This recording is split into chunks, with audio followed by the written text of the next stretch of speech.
네, 시장이 아주 뜨끈뜨끈합니다. 비트코인은 10만 달러 저항 라인을 지지 라인으로 전환시키려는 움직임을 꽤나 선명하게 보여주고 있고, 알트 대장들도 나름 의미 있는 그런 반등세를 확인해주고 있습니다.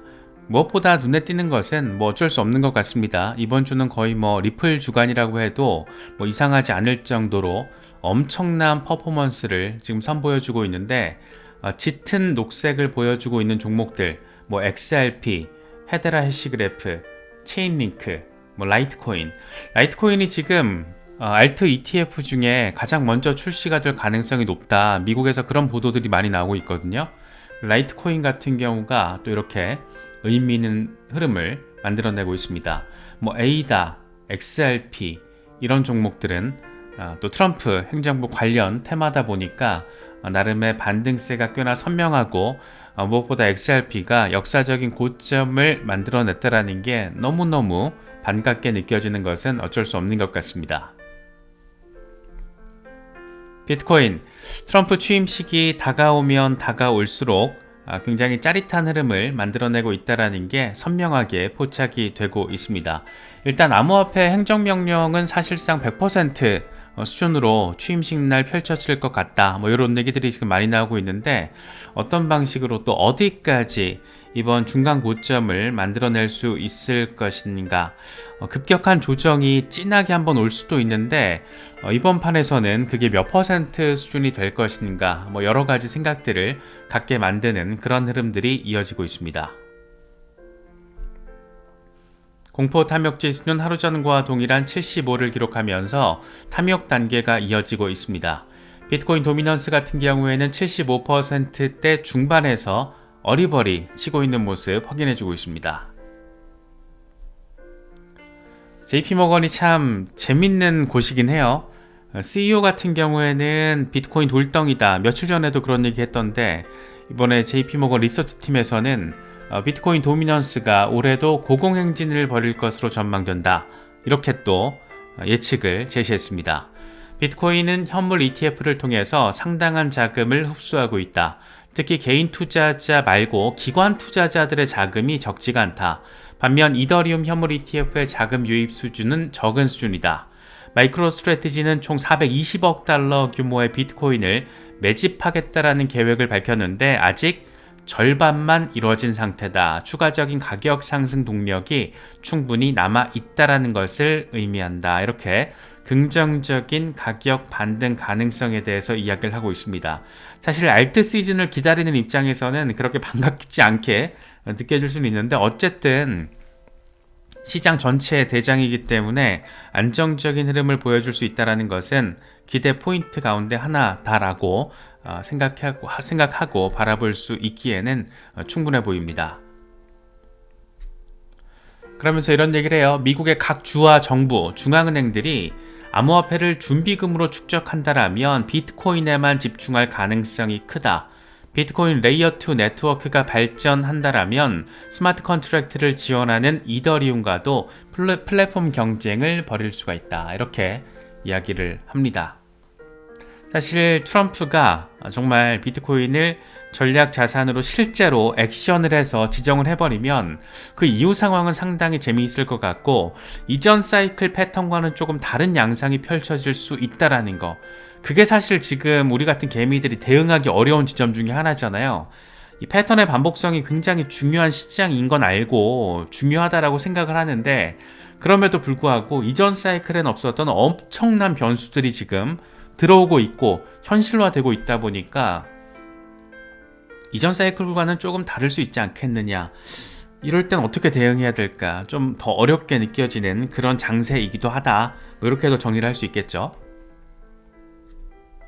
특히나 파이낸셜 타임스가 보도를 했던 것처럼 각국 연기금이 지금 최근에 비트코인 매수에 나서고 있다라는 거, 투자업계의 가장 보수적인 조직조차도 이 막대한 수익 가능성을 더는 무시하지 못한다.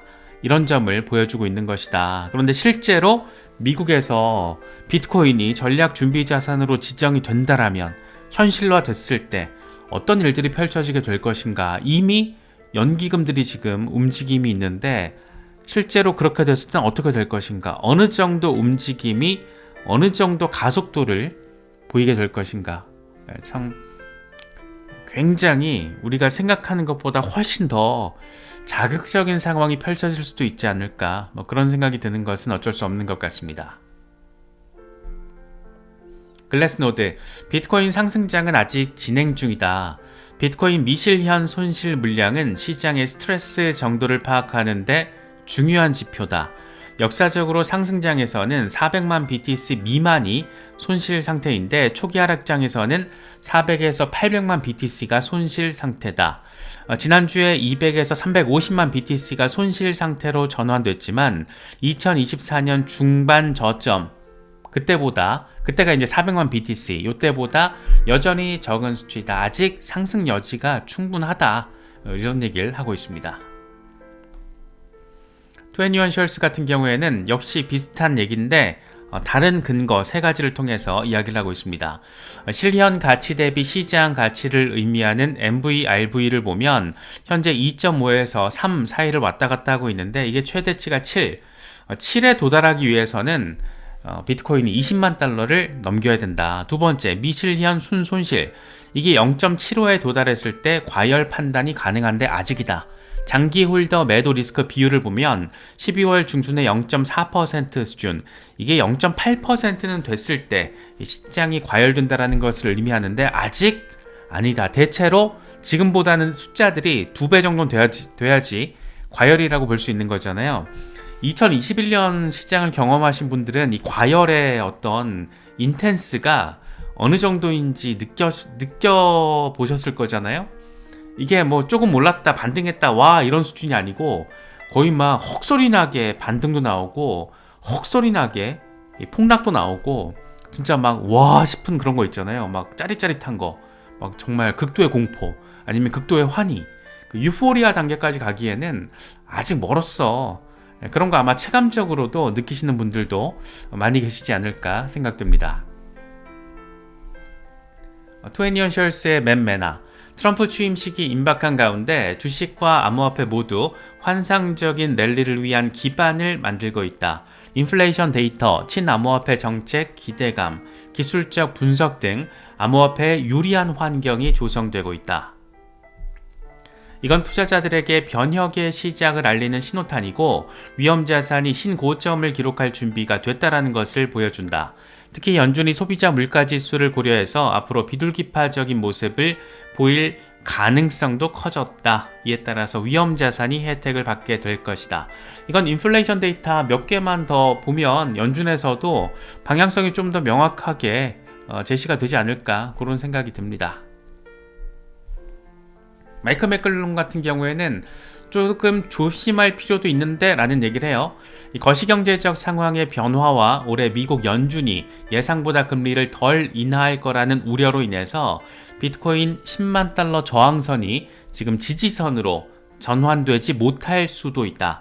비트코인이 10만 달러 이상 가격대를 유지하면 비트코인은 리스크에 노출된 기술주라기보다 금과 같이 가치 저장 수단으로 작용한다는 것을 시사할 수 있다. 개인적으로는 10만 달러 위에서 의미 있는 중간 고점 한번 만들어내면서 10만 달러를 완전하게 지지라인으로 전환한 것처럼 보이는 그런 상황을 한번 만들고, 그리고 나서 빵 한번 조정이 빡세게 오면서 다시 10만 달러 밑으로 가는 상황이 펼쳐지게 되지 않을까. 마켓 메이커들은 이 개미들의 흥분 상태라는 걸 알고 있기 때문에 그걸 활용하는 존재들이기 때문에 아마 그런 식으로 늘상 그래 왔던 것처럼 그런 식의 상황이 펼쳐지게 되지 않을까, 그런 시나리오도 생각해 볼 수 있을 것 같습니다. XRP 얘기를 하지 않을 수가 없죠. 이번 주 주인공은 XRP고 그게 과장이나 좀 더 지나친 표현은 아닌 것 같아요. 이게 일주일 동안의 흐름인데 며칠 전까지만 해도 2.2달러대에 있던 게 지금 3.2달러, 3.3달러 이렇게 움직이고 있습니다. 7일 동안 43% 폭등. 와, 이게 탑 메이저급에서 이 정도 움직임이 일주일 동안 나오는 게 쉬운 게 아닌데 일주일 동안 무려 40% 이상 폭등을 하면서 전체 시총 3위 XRP가 상당한 폭등 장세를 만들어냈습니다. 여러 가지 뭐 루머와 팩트 왔다 갔다 하는 여러 가지 얘기들도 또 XRP에 대한 정서를 조금 더 부추겼는데, 뉴욕 포스트에서는 트럼프가 미국 기반 암호화폐를 전략적 준비 자산으로 우선 채택하는 안에 수용적인 태도를 보였다. 최근 솔라나, 리플, USDC 설립자들을 만나서 이 사안에 대해서 논의했다라고 짤막하게 전체 기사에서 한 문단으로 표현을 시킨 게, 이게 또 엄청 또 관심을 받았죠. 그런데 이거 앞선 영상에도 짚어봤지만 이 주체가 뉴욕 포스트라는 거, 옐로우 저널리즘 성격이 강력했던, 지금은 좀 덜해졌는데 진짜 예전에는 거의 상징 중에 하나였죠. 옐로우 저널리즘의 뉴욕 포스트라는 거, 소스가 없다라는 거. 여기서 유일한 팩트는 뭐냐면 솔라나와 리플 창립자들을 만나서 밥 먹은 건 맞죠. 그건 팩트. 나머지는 모릅니다. 논의를 했는지, 이런 얘기가 나왔는지 출처가 없어요. 그래서 이게 지금 되게 애매한, 그런데 이게 만약에 진짜라면 난리가 날 수밖에 없는, 그런데 루머 성격이 조금 짙다라는 거, 이런 얘기까지 또 시장의 어떤 뜨거운 정서를 자극하는데 한몫을 하지 않았나 생각되기도 합니다.